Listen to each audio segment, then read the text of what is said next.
Hello, welcome to Loremaster's Lair. I'm your Loremaster, and today we'll be looking at a true voice of nature.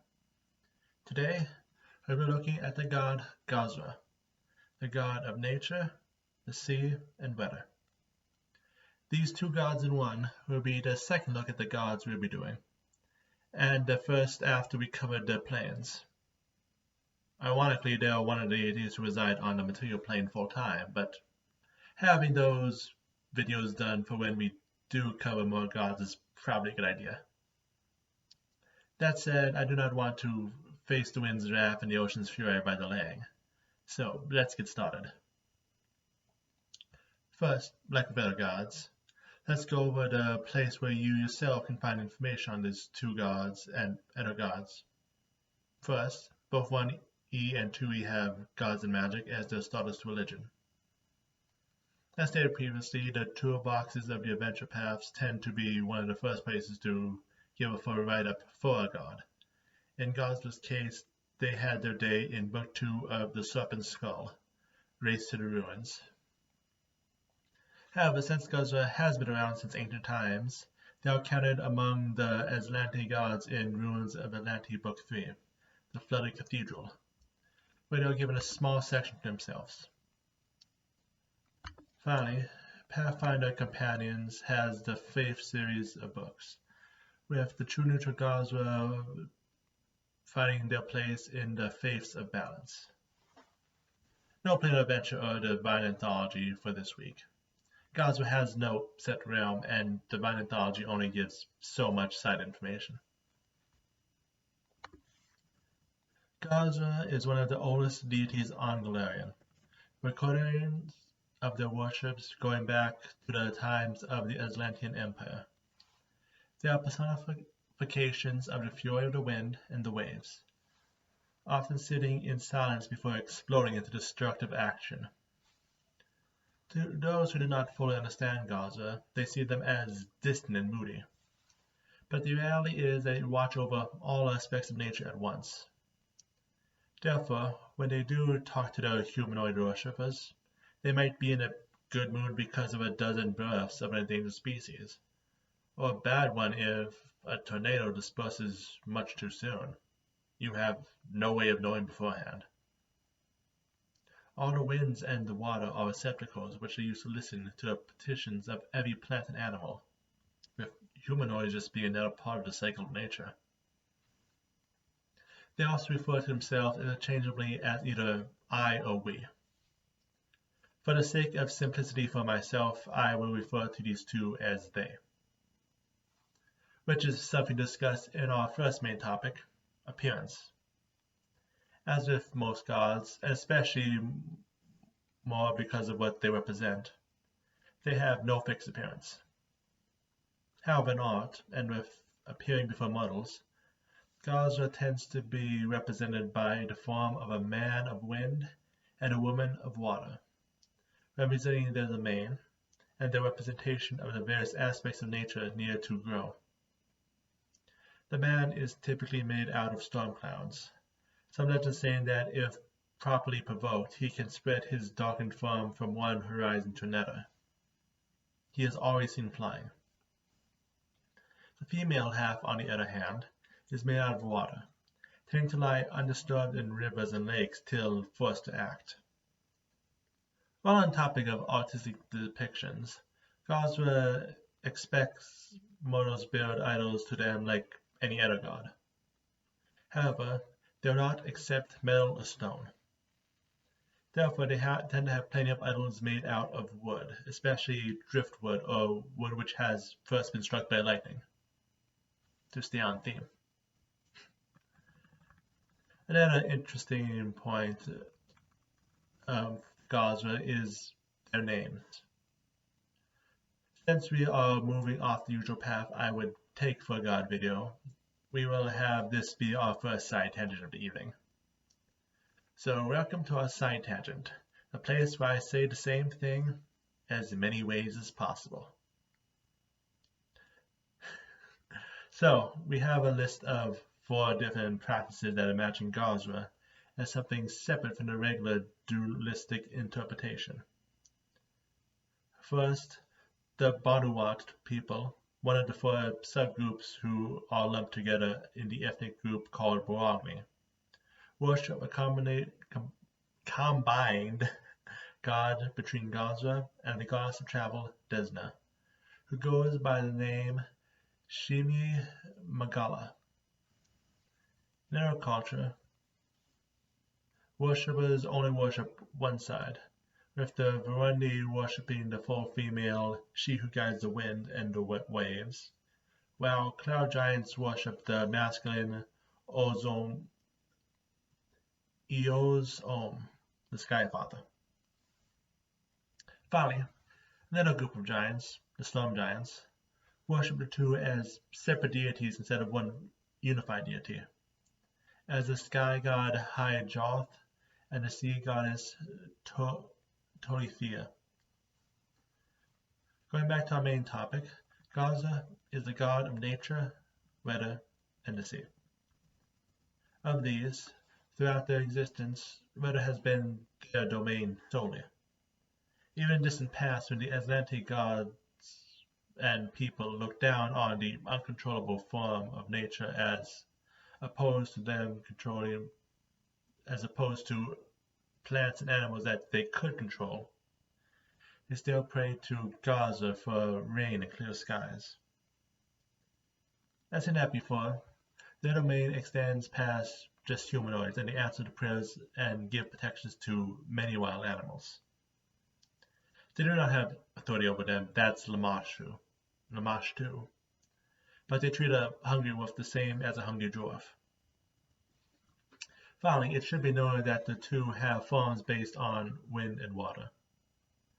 While they have nothing against earth or fire, the 2 domains they have are what helps bring life, and therefore the only 2 they care about. In terms of followers, there's a variety of information we can go through. So let's go through this one step at a time. Starting with general commonalities of worship. They favor cloaks that are green or blue, rope belts and feathers. They tend to grow long beards or wear their hair long, though there is not any taboo against cutting said hair. There are also a decent number who take vows of celibacy. Only sex-like activity they allow themselves to have are to be sky-clad or sea-clad. And that's all the information we're going on that today. Such followers do have a knack of finding lost things, and will invariably find an abandoned child which to raise as their own. For specific practices of priests, they have many duties, including teaching one how to fish, killing the weather, and nurturing places of wilderness damaged by civilization. Certain individuals called Stormkindlers travel on ships which they protect from the storms with their prayers, keeping all winds favorable.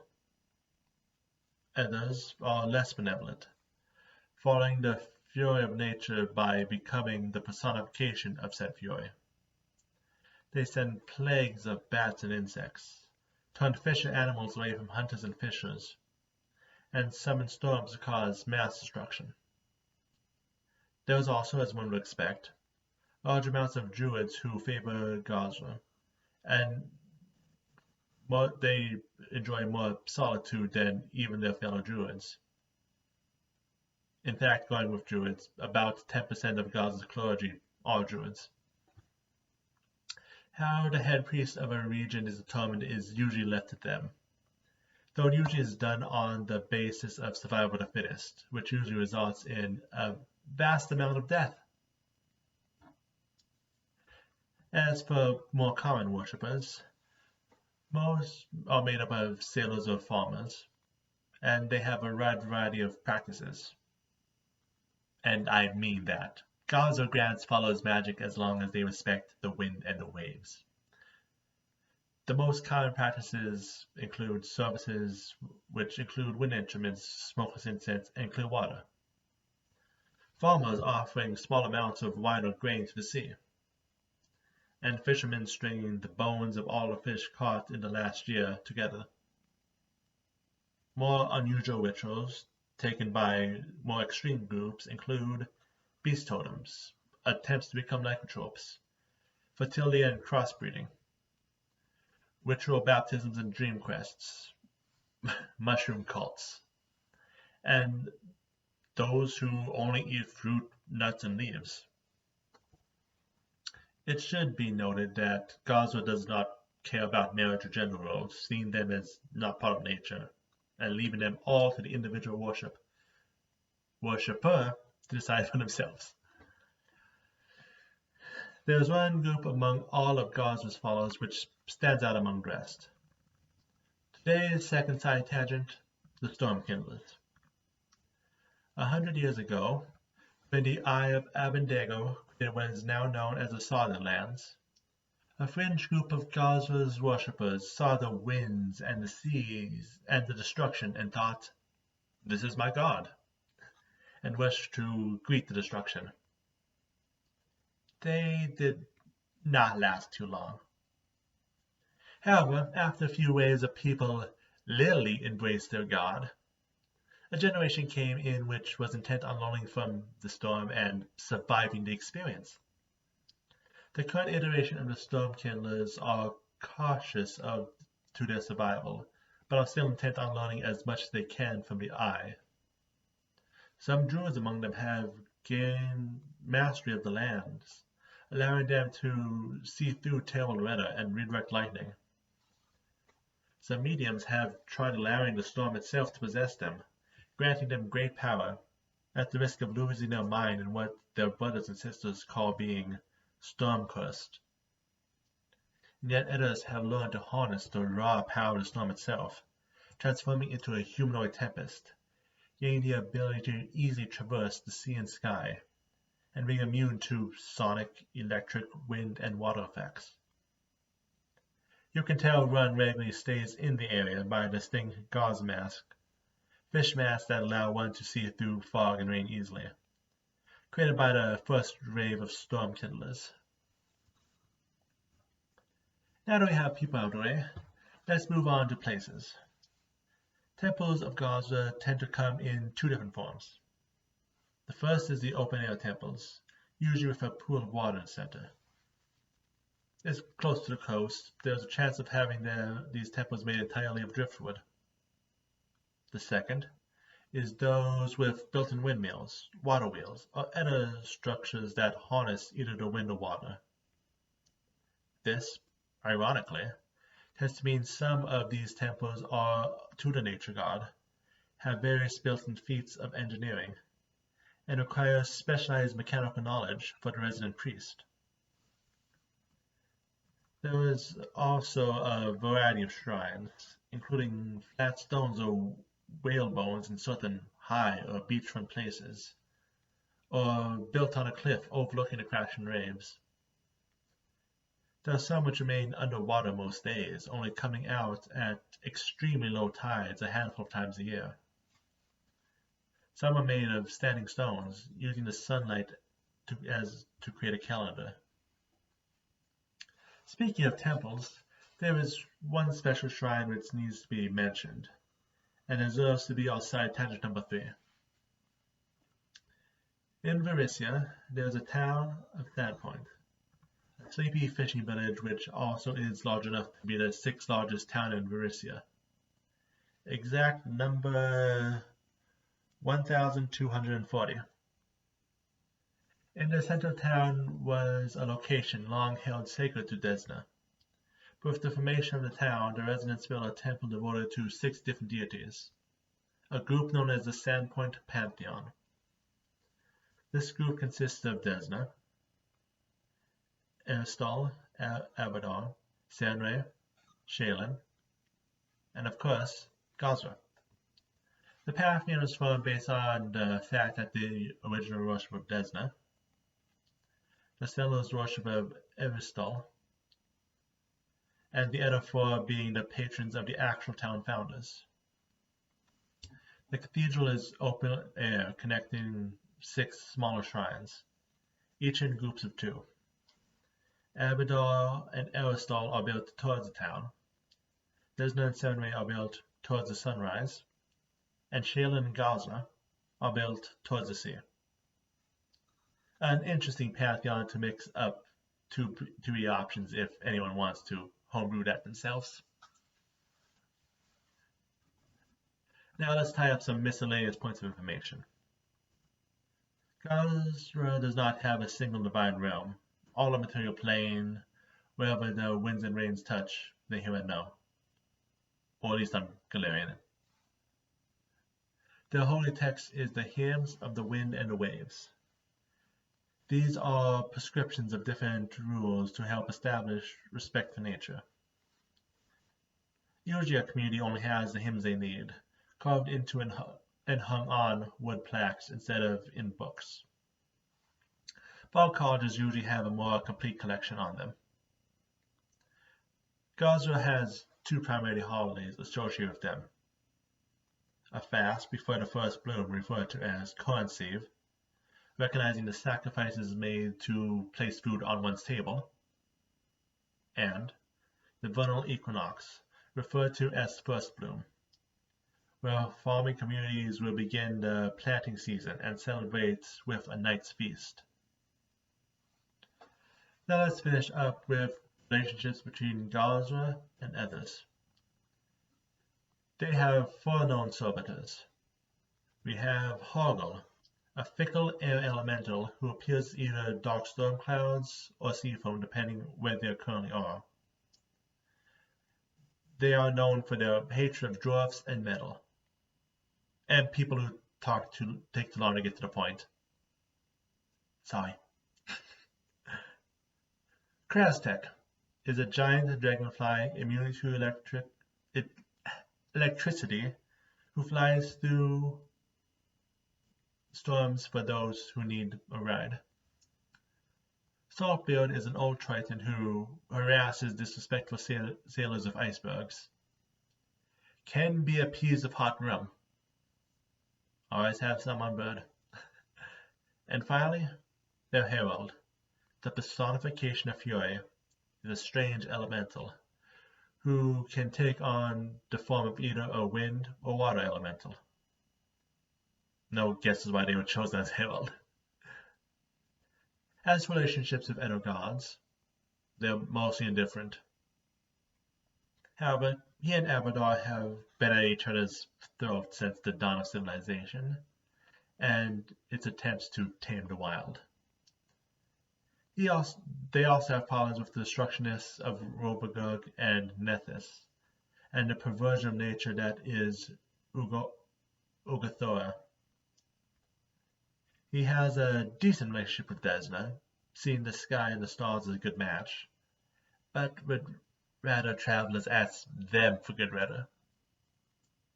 However, it is Eristol who Gozreh is willing to admit is a friend, seeing him as someone who fully appreciates nature, and is fully willing to give dominion on crops and beasts over to him. Just remember that the fish and birds, the sea and the sky, shall never be tamed. And there are two other old rivals, dating back to the days of the Azlanti Empire. The first, Jade, who the Azlantis favored for how she taught ways to control nature over letting it run wild, is someone we can go into more detailed information on another time. The other, Onos, will be today's side tangent 4, with the caveat we do not have much information on him, and he is still alive, so that information can still come in the future. Onos was the Azlanti deity of elements, embassies, and extraplanar travel. It was the god of many doors the Azlanti people held in high regard as representations of elements over Gozreh. Similar to Gozreh, Onos is a personification of elemental power. Azlanti people trusted Onos more with knowledge of all the elements, especially when it came to matters not related to wind and water. His priests were known to be polite and were often used as neutral and wise mediators. However, even back then, Onos was less associated with the material planes as he was with the elemental planes. Yes, even when I finish with the planes, I've never finished with the planes. He is known for having planar embassies in the largest cities in the 4 planes. For elemental planes, there's more than just 4 planes. Places where outsiders could find safety in planes that did not suit them. Today, he and Gozreh still both exist, though there is now a clean line in their centers of worship. Onos has his domain on the elemental planes, and Gozreh and Galarian. And that brings us to the end. Hopefully today we learn to respect the raw power of nature, in one way or another. As much as I love the various planes, it's good to be back to just doing whatever I feel like doing this week instead of creating a long series. That said, I already have a general idea of what I am going to do next week, and I'm already looking forward to the long weekend of research to get all the tidbits I need. Hope to see you there.